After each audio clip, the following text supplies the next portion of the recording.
Anda kembali di Ainis Malam pemirsa. Dari informasi kriminal, polisi menangkap seorang bandar narkoba di sebuah terminal bus di Palembang, Sumatera Selatan.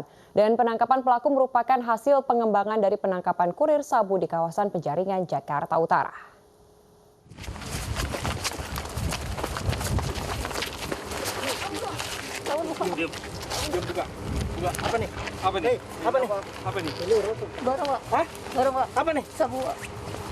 Petugas Sat Narkoba Polres Metro Jakarta Barat menangkap seorang diduga bandar sabu berinisial D di sebuah terminal bus bayangan di kawasan Palembang, Sumatera Selatan.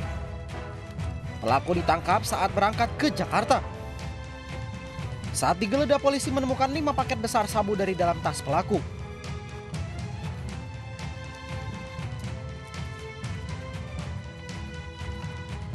Penangkapan ini merupakan hasil pengembangan dari penangkapan kurir sabu di wilayah Penjaringan, Jakarta Utara. Ya, jadi dari unit 1 Sat Narkoba, kita berhasil mengamankan sabu-sabu. Itu kalau kita total hampir 6 kg ya. Jadi kalau rangkaiannya sendiri, kita mengikuti salah seorang tersangka, kita amankan, kita tangkap di wilayah Kapuk Penjaringan. Dari situ mengembang lagi, ya. Setelah kami temukan BB-nya ada sekitar 1 kantong sabu-sabu. Anggota melakukan pengembangan, kita amankan lagi di atasnya posisinya yang menyuplai barang ke yang bersangkutan itu di Sumatera Selatan. Sebelumnya polisi menangkap S, seorang kurir narkoba di kawasan Penjaringan, Jakarta Utara. Polisi menemukan 1 paket besar sabu dari dalam tas yang dibawa pelaku. Pelaku memanfaatkan situasi Jakarta yang lengang selama pemberlakuan PPKM untuk transaksi narkoba. Polisi terus mengembangkan kasus ini karena diduga masih banyak yang terlibat dalam jaringan narkotika ini. Tim Liputan iNews melaporkan. Sementara itu pemirsa, seorang spesialis jambret yang aksinya sempat viral dan meresahkan warga Kota Padang berhasil diringkus polisi. Tersangka dilumpuhkan petugas karena sempat melawan saat ditangkap.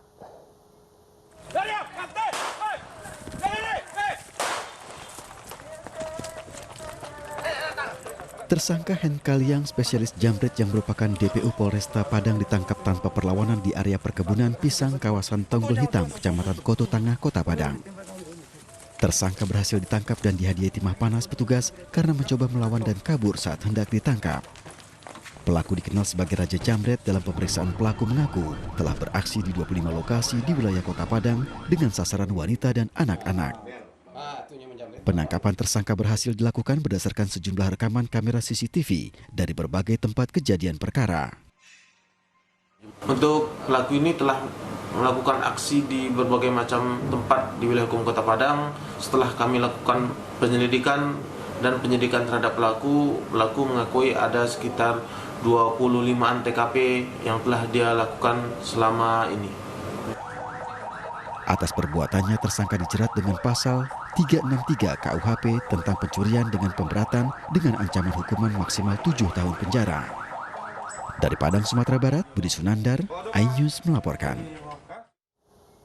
Seorang pemuda di Grobogan, Jawa Tengah dihabisi teman kencannya. Korban dibunuh karena menolak membayar usai berhubungan sesama jenis.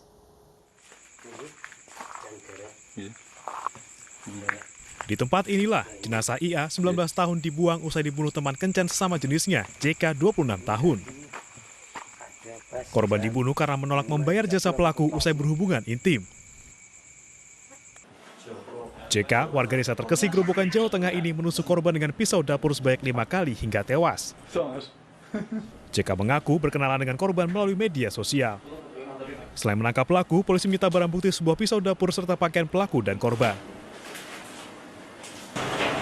Dan setelah kejadian tadi itu, pelaku ini berusaha untuk kabur meninggalkan rumah, namun dari informasi masyarakat bisa kita amankan dan sekarang sudah diamankan di Polsek Kelambu untuk dilakukan pemeriksaan lebih lanjut. Dari Grobogan, Jawa Tengah, Rustam Nusantara, iNews melaporkan. Sementara itu pemirsa mengaku selingkuh seorang istri dibunuh suaminya saat tidur. Sebelumnya pelaku asal Demak ini jengkel karena korban telah 2 bulan menolak ajakan berhubungan suami istri.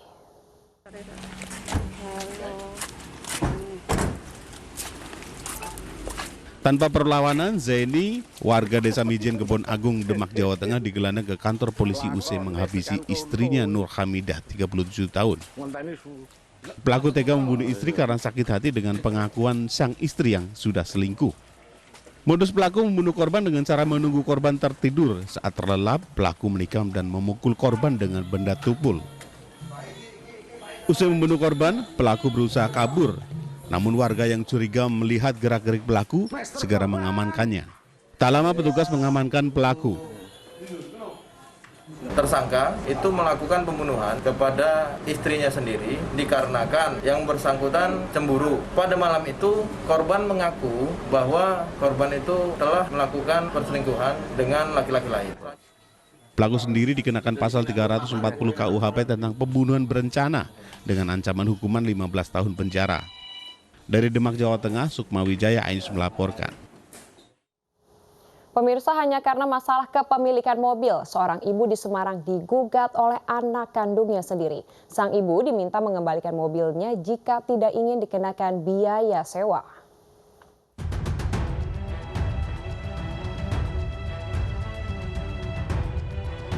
Dewi Firdaus, warga Semarang, Jawa Tengah, menjadi tergugat di Pengadilan Negeri Salatiga oleh anak kandungnya sendiri, Alfian Prabowo, 25 tahun. Alfian menggugat ibunya atas kepemilikan 1 unit mobil minibus.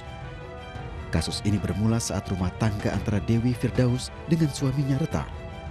Setelah perceraian, sang anak melayangkan gugatan kepada ibunya atas kepemilikan mobil yang dibeli Dewi menggunakan atas nama putranya sendiri, yaitu Alfian Prabowo. Selain itu, Dewi juga diminta uang sebesar 200 juta rupiah sebagai biaya sewa mobil yang saat ini ia pakai. Mediasi antara ibu dan anak sempat terjadi, namun tidak menemukan titik terang. Selama saya memakai mobil itu, saya dinilai menyewa. Jadi ada hitungannya menyewa per bulan sekian, yang sekian tahun dijumlahkan menjadi 200 juta. Jadi yang diminta 2 hal itu. Jadi jika tidak bisa memenuhi yang 200 juta, rumah yang saya tinggal sekarang akan disita jaminan. Karena sebetulnya di mediasi itu anak saya tuh akan apa ya? Ibunya itu ya, wah ini ibu saya. Saya berharap dia mencabut. Tapi ternyata pada saat mediasi itu masih tetap pada pendiriannya.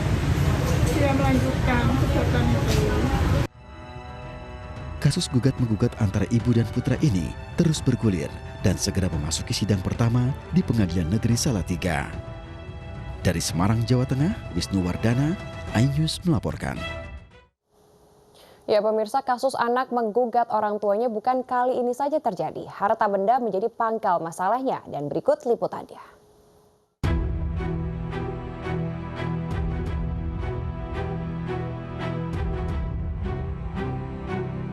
R.E. Koswara digugat anak kandungnya sendiri, Deden dan Masito. Deden menyewa sebagian rumah ayahnya sejak 2012. Di tahun 2020, Koswara berencana menjual tanahnya dan mengembalikan semua biaya sewa yang dibayarkan Deden.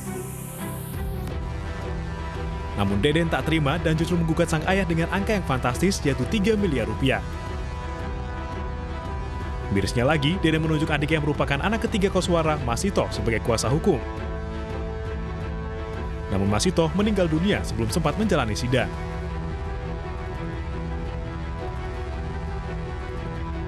Abdi mah hoyong beres, sadayana nurut cariwasan abdi, penerangan abdi supaya saja terang, kumaha-kumahana. Hari ieu biasa dah adon seolah-olah ngalepat-lepatkeun abdi. Dan malahan kami dipanggil teh malen seur kaributan, jadi bingung abdi nanti. Dengan menggunakan kursi roda, Damina, wanita berusia 78 tahun ini, datang ke Pengadilan Negeri Pangkalan Balai, Kabupaten Banyuasin, Sumatera Selatan. Damina menjual tanahnya untuk keperluan hidup sehari-hari serta biaya berobat ke rumah sakit. Sementara itu, seorang anak di Lombok Tengah, Nusa Tenggara Barat menggugat ibu kandungnya ke Pengadilan Agama Negeri Praia. Dipanggil anak-anak. Iya, itu karena apa, Bu? Karena saya menjual tanah. Terus? Malahan tanah itu sudah dibagi-bagikan semua sama anak-anak. Terus? Tapi sekarang timbulnya cak inilah. Sekarang Ibu kenapa? Dilaporkan atau seperti apa? Digugat atau seperti apa? Tergugat. Digugat, Bu ya? Anak kita durhaka dah, gugat kita. Durhaka. Durhaka. Sementara itu, seorang anak di Lombok Tengah, Nusa Tenggara Barat menggugat ibu kandungnya ke Pengadilan Agama Negeri Praia. Tak hanya ibu kandungnya, 3 saudara kandungnya pun ikut digugat. Gugatan terkait dengan warisan berbentuk deposito 84 juta rupiah dan rumah peninggalan almarhum ayahnya seluas 4 hektar.